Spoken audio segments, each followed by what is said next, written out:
everyone, I'm Kanika Sharma. Welcome back to my channel Pharmacy Solution. आज हम बात करने वाले हैं non steroidal anti inflammatory drugs in short NSAIDs के बारे में। हम सब ने कभी न कभी अपनी लाइफ में कुछ drugs like paracetamol, diclofenac, nimesulide इन सबको यूज किया हुआ है एंड ये ड्रग्स जो होते हैं ये बिलोंग करते हैं NSAIDs की कैटेगरी, राइट। आज हम बात करने वाले हैं NSAIDs के मैकेनिज्म ऑफ एक्शन एंड इनके क्लासिफिकेशन के बारे में। Before moving to NSAIDs, let us recall about pain. Pain क्या होता है? पेन को हम डिफाइन कर सकते हैं as a characteristic neurophysiological sensation जो नर्वस स्टिमुलस से अराइज होती है। पेन दो टाइप की होती है, एक होती है इंटीग्यूमेंटल पेन, एक होती है विसरल पेन, राइट। जो आपकी इंटीग्यूमेंटल पेन होती है वो सुपरफिशियल पेन होती है, लाइक जो आपके स्किन से रिलेटेड पेन होती है, लाइक जो मसल्स, जॉइंट्स, इन सब से रिलेटेड जो पेन होती है that is your integumental pain. While जो आपकी विसरल पेन होती है वो होती है डीप सीटेड पेन, जो कि आपके गॉल ब्लैडर, किडनी, हार्ट, इन सब से रिलेटेड पेन होती है, that is your visceral pain. अब दो टाइप के बेसिकली एनाल्जेसिक्स होते हैं, एक होते हैं जो नॉन स्टेरॉइडल होते हैं, जो हम बात करने वाले हैं non steroidal anti inflammatory drugs, एक होते हैं नार्कोटिक एनाल्जेसिक्स, मतलब कि जो कि आपके स्टेरॉइडल एनाल्जेसिक्स होते हैं, नार्कोटिक एनाल्जेसिक्स कहते हैं। अब ये जो नार्कोटिक एनाल्जेसिक्स होते हैं ये बेसिकली आपके विसरल पेन को ठीक करने के लिए यूज किए जाते हैं, राइट। एनाल्जेसिया कॉज करने के साथ साथ, मतलब पेन को रिलीव करने के साथ साथ, ये नार्कोटिक एनाल्जेसिक्स क्या करते हैं, ये आपको serious depression, respiratory depression, habituation, sedation, ये सब कॉज करते हैं, ड्रग एडिक्शन कॉज करते हैं, ये इनके साइड इफेक्ट्स होते हैं।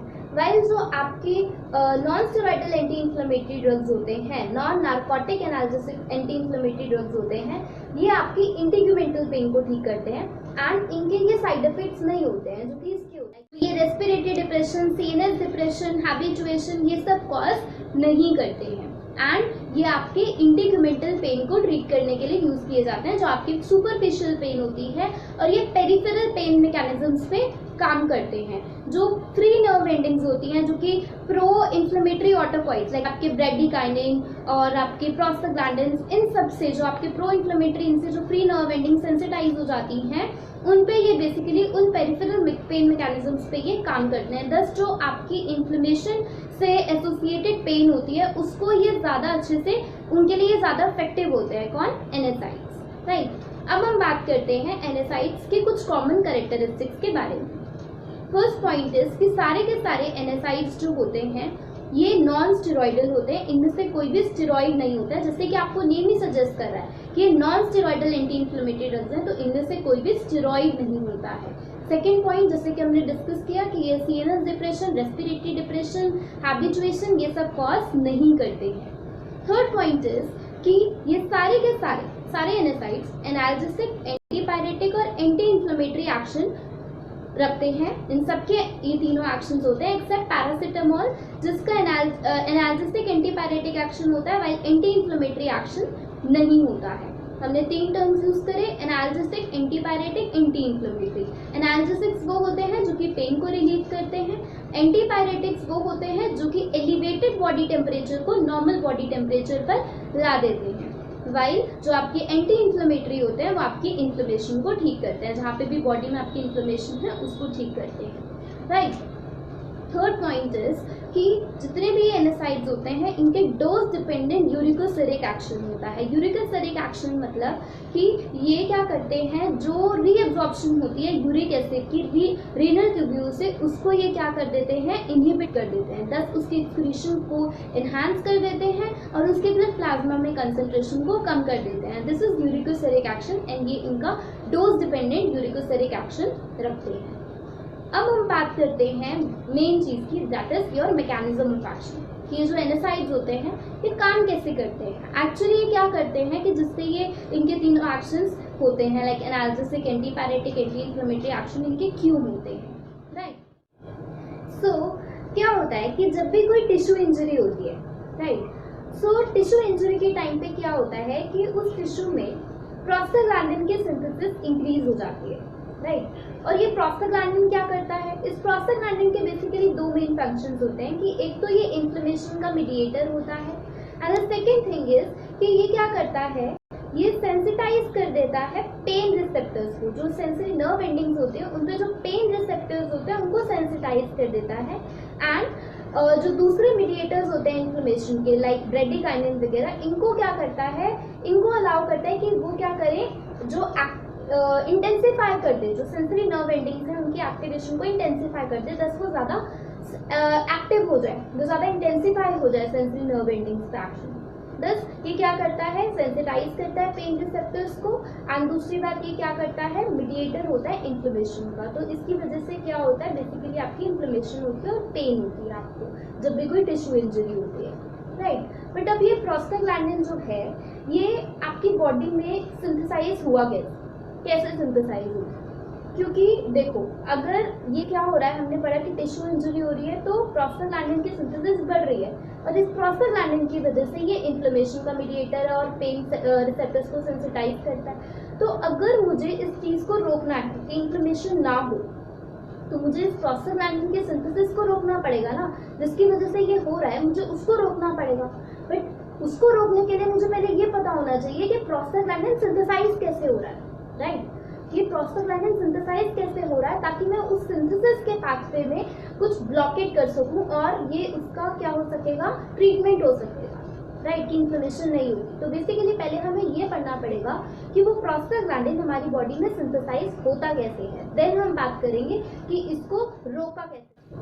सो मैकेनिज्म ऑफ एक्शन से पहले हम थोड़ा सा डिस्कस कर लेते हैं प्रोस्टाग्लैंडिन्स को। सी जो प्रोस्टाग्लैंडिन्स हैं, ल्यूकोट्राइन्स हैं, इनके लिए हम एक वर्ड यूज करते हैं इकोनोसाइट्स। इकोनोसाइट्स वर्ड यूज करते हैं, क्यों, इको का मतलब होता है 20, ठीक है।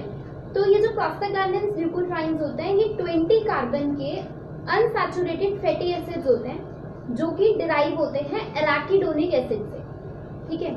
अब ये एराकिडोनिक एसिड क्या है, जितने भी हमारे टिश्यूज होते हैं उनकी जो सेल मेम्ब्रेन होती है उनमें फॉस्फोलिपिड होते हैं, राइट, और ये इनका एक इंटीग्रल कंपोनेंट होता है एराकिडोनिक एसिड। तो एराकिडोनिक एसिड जो होता है सेल मेम्ब्रेन में प्रेजेंट होता है, ठीक है।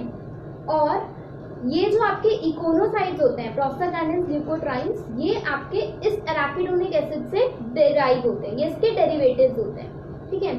तो अब बेसिकली एराकिडोनिक एसिड तो आपका सेल मेम्ब्रेन में प्रेजेंट है, इससे ये सिंथेसाइज कैसे होते हैं, इकोनोसाइट्स कैसे सिंथेसाइज होते हैं। देखो जब भी कोई स्टिमुलाई होता है like physical stimuli, chemical stimuli, humoral stimuli, bradykinin, इन सब से क्या होता है, एक एंजाइम एक्टिवेट हो जाता है, that is your phospholipase A2, in short TLA2 भी कहते हैं। ये एंजाइम एक्टिवेट होता है, ये एंजाइम क्या करता है, ये एराकिडोनिक एसिड को सेल मेम्ब्रेन से लिबरेट करवाता है, ठीक है।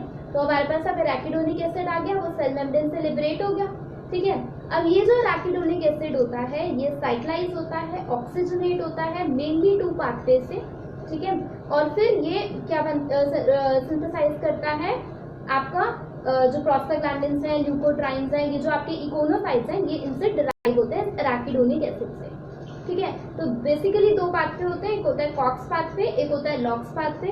कॉक्स पाथवे होता है साइक्लोऑक्सीजनेस पाथवे, जिससे कि हमें प्रोस्टाग्लैंडिन्स एंड दूसरे इकोनोसाइट्स मिलते हैं। एंड लॉक्स पाथवे होता है लिपोऑक्सीजनेस पाथवे, इससे हमें ल्यूकोट्राइन्स मिलते हैं। इतना क्लियर है। एराकिडोनिक एसिड से इकोनोसाइट्स डिराइव होता है, एराकिडोनिक एसिड सेल मेम्ब्रेन में होता है, एक्टिवेट होता है स्टिमुलाई से, फॉस्फोलाइपेज A2 वो लिबरेट करता है एराकिडोनिक एसिड को, ठीक है। एंड देन ये एराकिडोनिक एसिड वेरियस पाथवे से ऑक्सीजनाइज साइक्लाइज होकर आपको ल्यूकोट्राइन्स प्रोस्टाग्लैंडिन्स देता है। बट अभी हम अपनी रिस्ट्रिक्ट करेंगे अपनी डिस्कशन को सिर्फ साइक्लोऑक्सीजनेस पाथवे तक, ठीक है, क्योंकि इससे हमें क्या मिलते हैं, प्रोस्टाग्लैंडिन्स मिलते हैं। एंड हमें अभी एनएसाइड्स की बात कर रहे हैं, so we need to talk about prostaglandins only. So हम अभी साइक्लोऑक्सीजनेस पाथवे के बारे में डिस्कस करेंगे कि इससे हमारे प्रोस्टाग्लैंडिन्स कैसे मिलते हैं एराकिडोनिक एसिड से, ठीक है। तो आगे बढ़ने से पहले हमें 2 एंजाइम्स के बारे में डिस्कस करना है। ये साइक्लोऑक्सीजनेस पाथवे है, इसे इसलिए कहा जाता है क्योंकि इसमें बेसिकली साइक्लोऑक्सीजनेस एंजाइम्स इन्वॉल्व होते हैं, ठीक है। बेसिकली 3 एंजाइम्स होते हैं, हम 2 के बारे में डिस्कस करेंगे, COX1 and COX2। Cyclooxygenase 1 is COX1, cyclooxygenase 2 is COX2, ठीक है।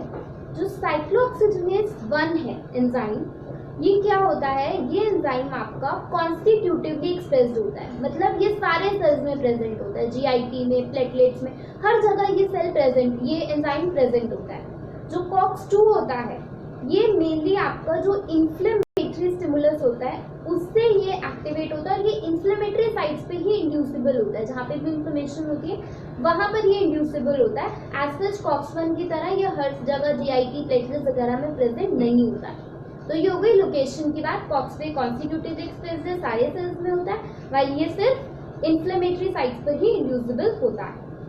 सेकेंड चीज कि इसका रोल क्या होता है, जो कॉक्स-1 होता है वो बेसिकली आपका गैस्ट्रो प्रोटेक्शन और दूसरे वैस्कुलर रिस्पॉन्सेस को रेगुलेट करता है, ठीक है।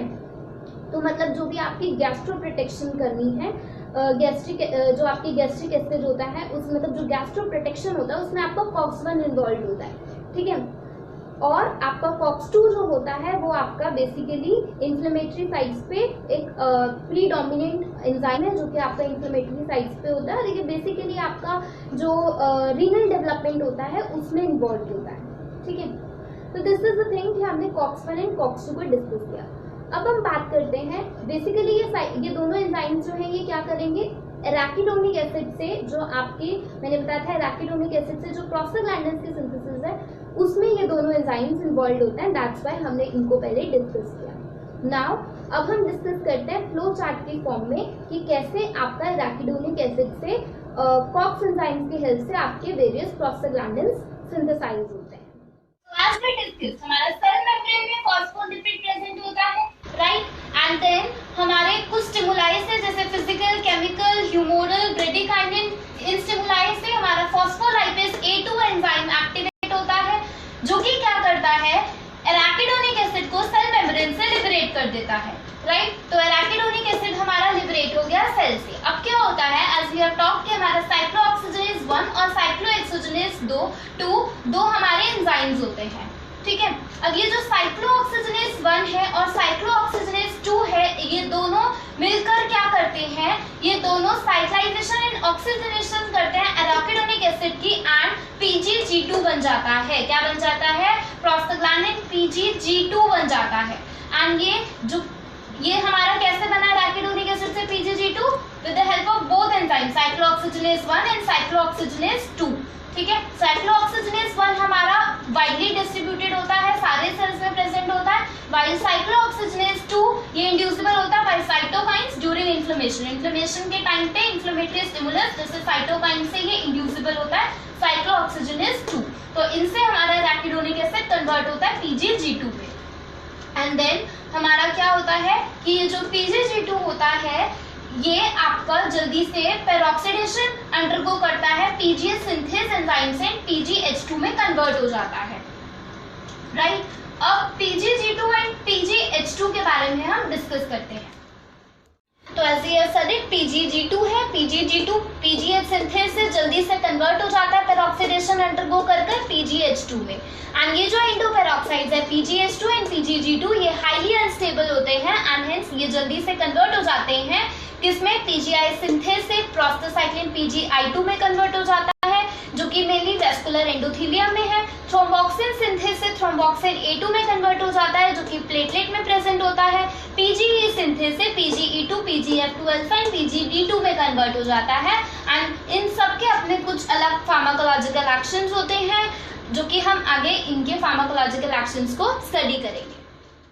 सो नाउ वी डिस्कस कि कैसे हमारी प्रोस्टाग्लैंडिन की सिंथेसिस हो रही है, राइट। नाउ अब एनएसाइड्स क्या करते हैं, ये एनएसाइड्स क्या करते हैं, ये प्रोस्टाग्लैंडिन की सिंथेसिस को रोक देते हैं, इनिबिट कर देते हैं, ठीक है। ये प्रोस्टाग्लैंडिन की सिंथेसिस को इनिबिट करते हैं, बट कैसे, ठीक है। तो इसके बेसिस पे हमारी एनएसाइड्स की क्लासिफिकेशन होती है कि जैसे ये क्या करते हैं, प्रोस्टाग्लैंडिन के सिंथेसिस को इनिबिट करते हैं, साइक्लोऑक्सीजनेज को इनिबिट करते हैं, ठीक है। साइक्लोऑक्सीजनेज एंजाइम थे जो एराकिडोनिक एसिड को कन्वर्ट कर रहे थे, मेनली हमारा एराकिडोनिक एसिड जो कन्वर्ट हो रहा था PGG2 में देन PGH2 में, इन सब के लिए रिस्पॉन्सिबल कौन था, साइक्लोऑक्सीजनेज एंजाइम इन्वॉल्व थे ना, साइक्लोऑक्सीजनेज 1, साइक्लोऑक्सीजनेज 2 ये सब इन्वॉल्व थे। तो अगर इनकी ही इनहिबिशन कर दी जाएगी तो प्रोस्टाग्लैंडिन की सिंथेसिस नहीं होगी, राइट। तो इस तरीके से हमारे एनएसाइड्स जो होते हैं वो काम करते हैं। बट अब हम बात करते हैं NSAIDs की क्लासिफिकेशन के बारे में। सी क्लासिफिकेशन में हम देखते हैं कि कुछ ऐसे होते हैं जो कि नॉन रिवर्सिबल इनहिबिटर्स होते हैं, मतलब कुछ ऐसे होते हैं जो कि क्या होते हैं, नॉन सेलेक्टिव कॉक्स इनहिबिटर्स होते हैं, मतलब कि वो COX-1 COX-2 किसी को भी इनहिबिट कर देंगे, नॉन सेलेक्टिव है। वाइल जो सेलेक्टिव COX-2 इनहिबिटर्स भी आजकल आ गए हैं, जैसे सेलिकॉक्सिब, रोफिकॉक्सिब, ये क्या करते हैं, सिर्फ और सिर्फ COX-2 को इनहिबिट करते हैं, COX-1 को इनहिबिट नहीं करते। तो इनके बेसिस पर हमने NSAIDs की क्लासिफिकेशन कर रखी है, which we will discuss. Classification of NSAIDs में हमारी फर्स्ट क्लास है नॉन सेलेक्टिव कॉक्स इनहिबिटर्स, मतलब जो कि दोनों COX-1 एंड COX-2 की इनहिबिशन करते हैं, नॉन सेलेक्टिव होते हैं। इसमें भी हमारे दो टाइप के होते हैं, एक होता है जो कि इरिवर्सिबल इनहिबिशन करते हैं कॉक्स एंजाइम्स की, एक होते हैं जो कि रिवर्सिबल इनहिबिशन करते हैं कॉक्स एंजाइम्स की। इरिवर्सिबल इनहिबिशन में हमारे आते हैं सैलिसाइलिक, जिसमें हमारी ड्रग्स हैं aspirin, sodium salicylic, methyl salicylic, sulfasalazine और सालाजिन। रिवर्सिबल इनहिबिटर्स में हमारे जो प्रोपानिक एसिड के डेरिवेटिव होते हैं उसमें हमारे 4 ड्रग्स हैं, आइब्यूप्रोफेन, नेप्रोक्सेन, कीटोप्रोफेन, फ्लोबिप्रोफेन। एंथ्रानलिक एसिड डेरिवेटिव्स जो होते हैं उसमें है हमारा mefenamic acid. Aryl acetic acid derivative में हमारा डाइक्लोफेनेक एंड एसिक्लोफेनेक। ऑक्सीकैम डेरिवेटिव में हमारे 2 ड्रग्स, पायरोक्सिकैम एंड टेनॉक्सिकैम। इंडोल डेरिवेटिव में हमारा इंडोमेथासिन। पायरोलोपायरोल डेरिवेटिव में हमारा कीटोरोलैक। तो ये हमारे क्या है, फर्स्ट क्लास है नॉन सेलेक्टिव कॉक्स इनहिबिटर्स। तो जैसे कि हमने देखा कि ये नॉन सेलेक्टिव इनहिबिटर्स जो होते हैं कॉक्स के, ये COX-1 COX-2 दोनों को इनहिबिट करते हैं, राइट। तो बेसिकली इनका जो आपका एनालिसिस, हमें पता है कि जो COX-1 होता है वो तो सारे जगह पे प्रेजेंट होता है, सारे सेल्स में प्रेजेंट होता है, राइट। तो जो ये COX-1 की इनहिबिशन हो रही है, इसकी वजह से इनके कौन कौन से एक्शंस आ जाते हैं, जैसे एनाल्जेसिक एक्शन आता है, एंटीपायरेटिक एक्शन आता है, एंटी प्लेटलेट एग्रीगेटरी इफेक्ट भी जो होता है वो इसकी वजह से आता है, COX-1 की इनहिबिशन की वजह से, क्योंकि COX-1 आपका प्लेटलेट्स में भी प्रेजेंट होता है, हर जगह प्रेजेंट होता है। वाइल जो आपका COX-2 होता है वो हमने पढ़ा कि वो कहाँ पर होता है, जो आपकी इंफ्लेमेटरी साइट होता है वहां पे प्रेजेंट होता है। तो इसकी इनहिबिशन की वजह से कौन सा एक्शन आता है, एंटी इंफ्लेमेटरी एक्शन आता है। तो COX-1 COX-2 दोनों की इनहिबिशन हो रही है, तो इसकी वजह से हमारे वेरियस इफेक्ट्स आ रहे हैं। COX-1 क्योंकि वो सारी जगह प्रेजेंट है, एनाल्जेसिक, एंटीपायरेटिक, एंटी प्लेटलेट एग्रीगेटरी, ये सब इफेक्ट्स आ गए, वाइल जो आपका एंटी इनहिबिशन की वजह से आ जाएगा, राइट। अब हम बात करते हैं सेकेंड क्लासिफिकेशन। सेकेंड वाला preferential COX-2 inhibitor. Preferential COX-2 inhibitor का मतलब है कि ये ज्यादा COX-2 सेलेक्टिव होते हैं, 10 to 20 फोल्ड ये COX-2 सेलेक्टिव होते हैं, मतलब COX-2 की इनहिबिशन के लिए ये ज्यादा प्रेफरेंशियल होते हैं। तो ये ड्रग्स कौन सी होती है, मेलॉक्सिकैम, इटोडोलैक, नेब्यूबिटॉन, ये वो ड्रग्स हैं जो कि प्रेफरेंशियल COX-2 इनहिबिटर होते हैं। कुछ होते हैं सेलेक्टिव COX-2 इनहिबिटर, मतलब वो COX-1 को इनहिबिट नहीं करेंगे, वो सिर्फ COX-2 को ही इनहिबिट करते हैं, तो वो सेलेक्टिव COX-2 इनहिबिटर्स हैं, लाइक सेलिकॉक्सिब। ये जो होते हैं कि पीछे कॉक्सिब आता है, you will see celecoxib, rofecoxib, valdecoxib, etoricoxib. Then आते हैं weak inhibitors of COX-1 and COX-2 plus other modes of anti inflammatory action. सारे NSAIDs जो होते हैं वो प्रोस्टाग्लैंडिन की इनहिबिशन करते हैं, राइट। बट कुछ एक इकलौता ऐसा बोल सकते हैं कि एक इकलौता ऐसा होता है NSAID जो कि आपका COX-2 सेलेक्टिव कम होता है, 5 to 10 फोल्ड ही होता है, मतलब वीक इनहिबिशन करता है COX-1 COX-2 की, प्लस इसका कोई और मोड भी एंटी इंफ्लेमेटरी एक्शन का दूसरा मोड भी होता है, बट ये बहुत ही वीक इनहिबिटर होता है COX-1 एंड COX-2 का, दैट इज निमेसुलाइड। देन आता है COX-3, ये हमने पहले डिस्कस नहीं किया, बट COX-3 जो है हमारा वो ह्यूमन में आपका ज्यादातर मोस्ट एबेंडेंटली एक्सप्रेस होता है सेरिब्रल कॉर्टेक्स और हार्ट में, ठीक है। इसकी ये जो COX-3 होता है इसकी इनहिबिशन जो करते हैं लाइक पैरासिटामोल, मेटामिजोल, ये क्या करते हैं, अगर COX-3 की इनहिबिशन होती है तो बेसिकली आपका एनाल्जेसिक और एंटीपायरेटिक एक्शन शो होता है, एंटी इंफ्लेमेटरी एक्शन बहुत ही कम होता है या तो होता ही नहीं है। तो इसमें जो आपके COX-3 इनहिबिटर्स होते हैं उसमें हमारा पैरासिटामोल आती है, मेटामिजोल है, ये क्या है, COX-3 इनहिबिटर्स होते हैं। तो this is about the classification of NSAIDs। So this is about the classification of NSAIDs, their mechanism of action and their characteristics.